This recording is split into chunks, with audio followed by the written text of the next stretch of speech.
একজন বিরোধী দলের দায়িত্বশীল সদস্য হিসেবে আমি মনে করি সরকারের সমালোচনার পাশাপাশি সরকারকে বিকল্প পথ দেখিয়ে দেওয়া আমার দায়িত্ব। সেই অ্যাসপেক্ট থেকে এই বাজেট নিয়ে কিছু কথাবার্তা বলতে চাই। মাননীয় স্পিকার, এই বাজেট নিয়ে তো অনেক কথা হলো।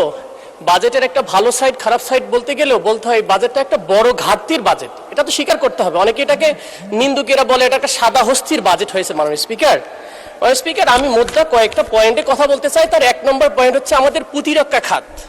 মাননীয় স্পিকার, প্রতিরক্ষা খাতে যে বাজেটটা দেওয়া হয়েছে, আমি তা শুরু করার আগে আমাদের সম্মানিত স্পিকার সাহেব, উনি যেহেতু একজন বীর মুক্তিযোদ্ধা ছিলেন, ওনার সামনে হয়তো বলতে পারলে ভালো হইতো।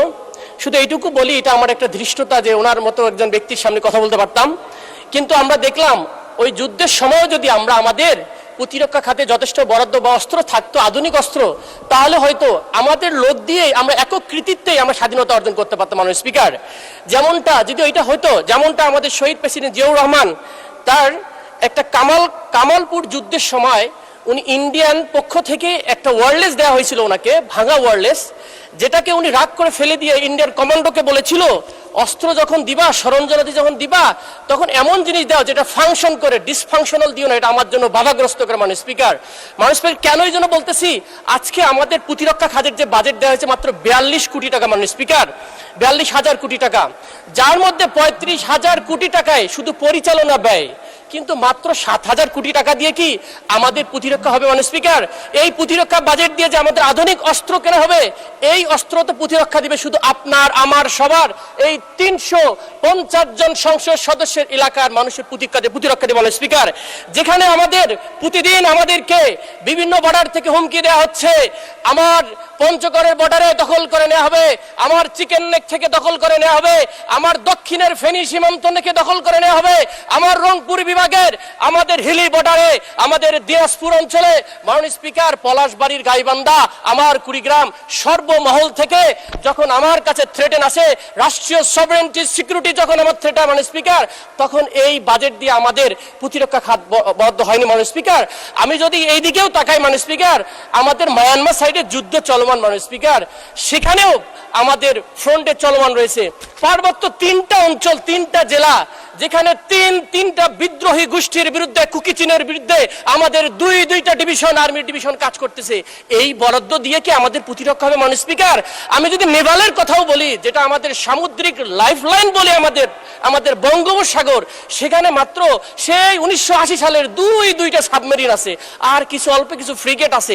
এই সক্ষমতা দিয়ে কি আমাদের সমুদ্র বন্দরগুলো রক্ষা করা যাবে? মাননীয় স্পিকার, সেখানে আমাদের দরকার 1 ডজনের অধিক ফ্রিগেট, কবচ, যত প্রকার আধুনিক সরঞ্জাম, সেগুলো নাই। মাননীয় স্পিকার, এই 7,000 কোটি টাকা দিয়ে সে উন্নয়ন করা সম্ভব? মাননীয় স্পিকার, আমি যদি আমাদের আকাশ প্রতিরক্ষার কথা বলি, সেই চৈনিক বিমান 1960 সালের একটা ডিজাইনের আমরা শুধুমাত্র একটা বিমান দেখতে পারি, এটা F7 দেখতে পারি এবং MiG-29 দেখতে পারি, সেখানে আধুনিকরণ নেই। মাননীয় স্পিকার, আপনার যদি বাজেটের দিক দিয়ে তাকাই, পৃথিবীর অন্যান্য দেশের, ইন্ডিয়াতেও তার জিডিপি 2.5% দেয়, আপনার মায়ানমার জিডিপি 3.5% দেয়, পৃথিবীর অ্যাভারেজের আমরা দেখি 2.2% হচ্ছে বাজেট সামরিক খাতে, প্রতিরক্ষা খাতে আমাদের সেদিকে নেই। মাননীয় স্পিকার, আমরা এই কথাটা বলতে চাই, এই আজাদী ভূমিকে রক্ষা করার জন্য বাংলার হিন্দু, মুসলিম, বৌদ্ধ, খ্রিস্টান যদি এক ভালা না খেয়েও থাকতে হয়, আমাদের এই স্বাধীনতা সার্বভৌমত্ব রক্ষার জন্য আমাদেরকে বাজেট বেশি করে দিয়ে মানুষ আমাদের স্বাধীনতা রক্ষা করতে। মাননীয় স্পিকার, মাননীয় স্পিকার, আমাকে একটু সময় বাড়িয়ে দিতে হবে, আমার কিছু কথা আছে। মাননীয় স্পিকার, কেন বলতেছি, কারণ প্রতিনিয়তই আমাদেরকে আমার রংপুর না, আপনাদের সবাই থ্রেটেনে আছে আমাদের স্বাধীনতা নিয়ে। মাননীয় স্পিকার, আমাদের এই সবার দেশ, এটাকে আমাদের রক্ষা করতে হবে। মাননীয় স্পিকার, এখন আসি মাননীয় স্পিকার, একটু ব্যাংক খাত নিয়ে একটু কথা বলতে হবে।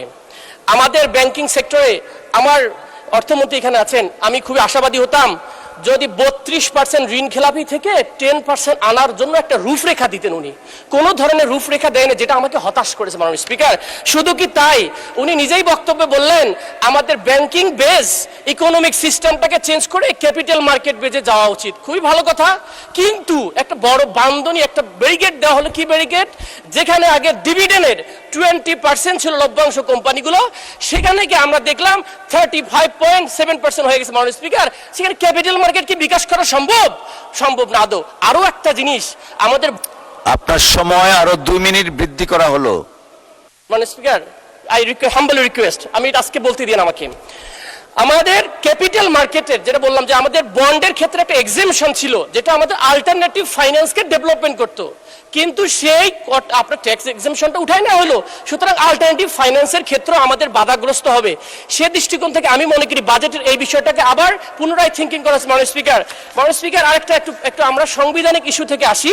সে বিষয়টা হলো আমাদের সংবিধানের 89 ধারায় বলা হয়েছে গ্রান্ট, ডিমান্ড ফর গ্রান্ট, এবং 90 বিধিতে বলা হয়েছে, আর্টিকেলে বলা হয়েছে যে স্পেসিফিকেশন অর পারপাস লাগবে অথবা অ্যাপ্রোপ্রিয়েশন অ্যাক্ট লাগবে মাননীয় স্পিকার, যার মাধ্যমে খাতটা কোন খাতে আপনি টাকাটা পাস করে নিচ্ছেন।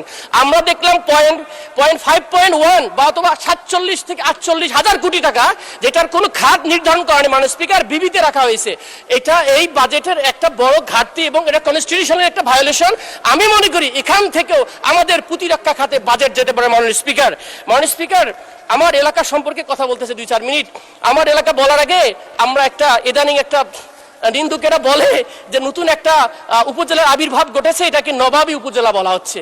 মাননীয় স্পিকার, আমি বগুড়ার শিবগঞ্জ উপজেলার কথা বলতেছি, যেখানে অন্য এলাকায় বাজেট পায় না, সেখানে এক উপজেলায় কি এক ক্যারিসমেটিক মিরাকল, সেখানে 76 কোটি টাকা চলে যায়। মাননীয় স্পিকার, আগে আমরা শুনতাম, আবার নিন্দুকেরা বলে যে এক সময় নাকি সবার আগে গোপালগঞ্জ। মাননীয় স্পিকার, এখন কি আমরা বলবো সবার আগে বগুড়া? মাননীয় স্পিকার, আমরা এই বাংলাদেশ চাই না। মাননীয় স্পিকার, সবার আগে যদি বাংলাদেশ হয়, প্রতিটা প্রান্তের মানুষ জন্য সমান ধরনের বাজেট বরাদ্দ থাকতে। মাননীয় স্পিকার, এখন আসি আমার এলাকার কথা নিয়ে।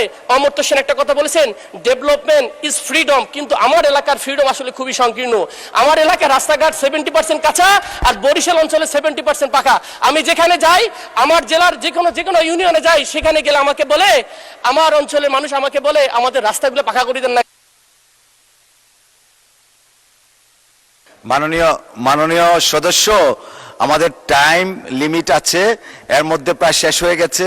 আপনি যে বিষয়গুলো কথা বলবেন, আমার মনে হয় আপনি যদি মাননীয় স্থানীয় সরকার পল্লী উন্নয়ন সমবায় মন্ত্রী মহোদয়ের সাথে গিয়ে দেখা করেন,